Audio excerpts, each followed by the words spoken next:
말씀을 나누실까요? 지금 초과 세수 활용 방안과 관련되는 경제 분야 질문도 나왔다고 하거든요. 이긴 했는데 거기에 대한 이게 이제 우리 사회에 완전히 새로운 화두를 던졌습니다. 사실 우리 기성 뭐 저도 노동운동에 관심이 많은 사람이고 또 노동자 출신이기도 하고 우리나라 산업 경제 체제를 어떻게 꾸려가야 될지 이제 국가적 결단에 책임을 지는 사람이 됐는데도 그 문제는 정말로 어려운 문제죠. 그런데 우리가 상상했던 것은 회사에 이익이 많이 남으니까 월급 올려달라 그래야지 15% 20% 올리자 뭐 이런 걸 했는데 영업이익을 나눠 갖자 우리 상상을 못했죠. 아주 발랄하지 않습니까? 그런데 이게 잘못된 건 또 아니에요. 이게 새로운 상황이 온 겁니다. 새로운 상황이 도래했어요. 과거에 우리가 기업의 영업이익률은 10% 넘으면 엄청나게 잘 되는 기업이었는데 영업이익률이 50% 넘는 거 다른 나라 보고도 우리가 놀랐는데 영업이익률이 75%를 넘어가고 있어요. 파는 게 다 남는 거예요, 거의 다. 옛날에 전혀 상상조차 할 수 없었던 그런 상황이 도래한 거죠. 어떻게 대응할 것이냐. 그럼 그게 전부 다 개별 기업 것만이냐에 대한 논쟁도 있는 거죠. 노동자들의 기여도 있을 것이고, 뭐 그 회사 투자자들의 목도 있을 것이고, 또 예를 들면 R&D에 대대적으로 투자한 국가의 목도 있을 것이고, 또 어려운 시기에 엄청나게 감세를 해준, 지원을 해준 보조금을 지원한 우리 국민들도 있지 않습니까? 그게 사실은 국민들이 내신 거죠. 세금으로 지원해 준 거, 세금 깎아준 거 이런 거. 그런 것만 해도 수십조 이러잖아요. 이걸 대체 어떻게 할 거냐. 근데 문제는 저도 그 점 때문에 참 고민을 많이 했습니다. 이게 과연 타당한 주장인가?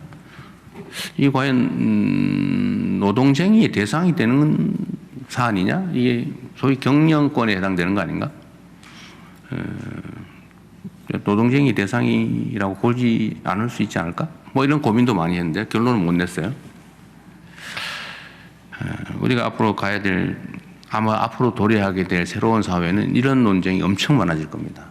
그래서 과거에 인공지능세, 로봇세를 도입해서 그걸로 뭐 첫째는 복지를 향상하자는 전통적 주장도 있고 두 번째는 그걸로 유효 수요를 창출하지 않으면 수요가 사라져서 자본주의의 선순환이 불가능해진다.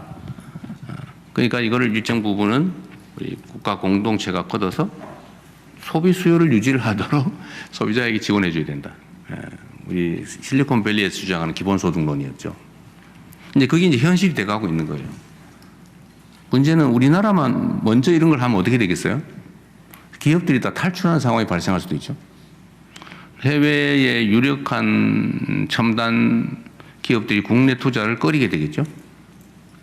한국에 가면 영업이익률이 높으면 그중에 일부를 떼어서 하라는 사회적 압력이 있어 라고 하게 되면 그런 부담 있는 나라에 투자하는 게 좀 망설여지지 않겠어요? 우리 국내 기업들도 마찬가지죠. 이게 어쩌면 법인세를 올리는 거 비슷하잖아요. 아주 또 불안정하게. 이 법인세 같은 경우는 예정이 돼 있어요. 합리적으로 예측할 수 있죠. 그런데 몇 퍼센트를 나눠 갖자고 싸움을 해서 그때 결정을 해야 돼? 라고 하는 건 매우 불안정하죠. 예측하기 어렵다. 그래서 이게 국가 산업 정책에도 매우 심각한 영향을 미칠 수 있는 의제예요. 우리나라 안에서만 논쟁해서 끝낼 일이 아닙니다. 해결될 수 없어요. 전 세계적인 공통 의제가 곧 돼 가겠죠. 그럼 그 이전 단계에서는 우리가 이 초과 이윤의 처리 문제에 대해서는 논쟁 자체가 매우 신중해야 된다. 논의는 할 수 있겠죠. 그러나 그게 자칫 잘못하면 지금 겨우 이제 일어서는 중인데 새싹이 자라나고 있는 중인데 그 새싹을 밟는 상황이 발생할 수도 있습니다.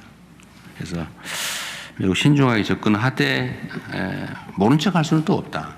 그러나 이건 국내에 제한되는 논의가 아니라 전 세계의 국제 무역 질서까지 영향을 크게 미치기 때문에 국제적 단위의 논의가 좀 필요하지 않을까 그런 생각이 듭니다.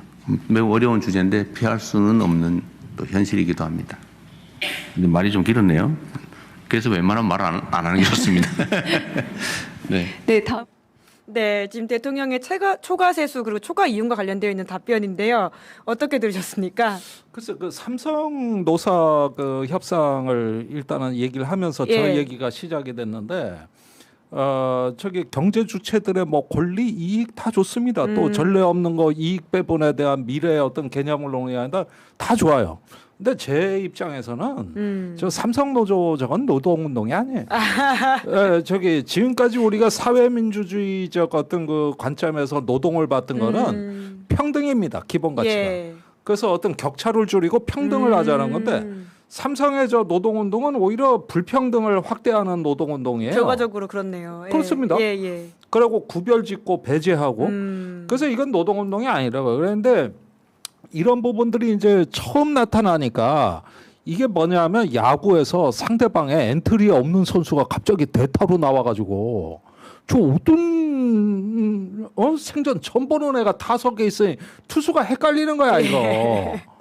생전 처음 보는 애가 와가지고 그러니까 어떤 공을 던질지 고민이 된다 이런 거지. 기본은 말이죠. 기본은 노동의 가치는 사회적 어떤 평등과 그 어떤 그 공정성을 달성하는 전 사회적 가치에서 예. 노동이 나오는 거지. 난 저런 것들이 이제 갑자기 그냥 벼락같이 돈이 그냥 막 쏟아져 가지고 예기치 않은 문제가 생겼다. 이렇게 돼 버리니까 참 곤혹스럽습니다. 이게 노동이 맞나? 아, 대통령은 발랄하다 이런 표현으로 아까 사용한 것 같긴 한데. 글쎄 대통령도 그래요. 저 타자가 어떤 타자야? 저 투수가 뭔 투수요? 저 결정구가 뭐야?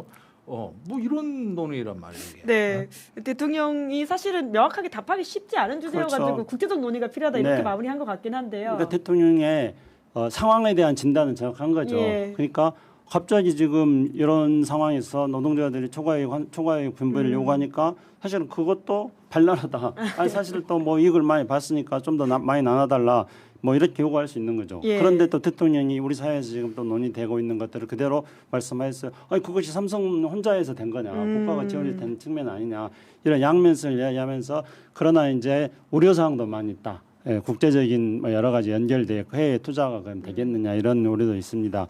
근데 저는 또 동네라든가 주위에서 늘 이 문제를 가지고 많이 이야기를 해봤는데 저는 조금 다른 각도에서 우리가 봐야 될 것들을 예. 한 가지 두 가지 정도 그러니까 이야기 드릴 수 있습니다. 첫째로는 모 방송국에서 몇 년 전부터 계속 중국의 공대 신화에 대해서 해석하지 않았습니까? EBS 아닙니까? 네, 그런가요? 엄청 나오죠. 예, 그렇죠. 중국은 계속 공대인데 우리는 의대다. 예, 예. 그래서 이제 이번에 그 반도체의 초과이익 이런 것들을 통해 가지고 우리 젊은이들한테도 의대 가지 말고 공대 가라.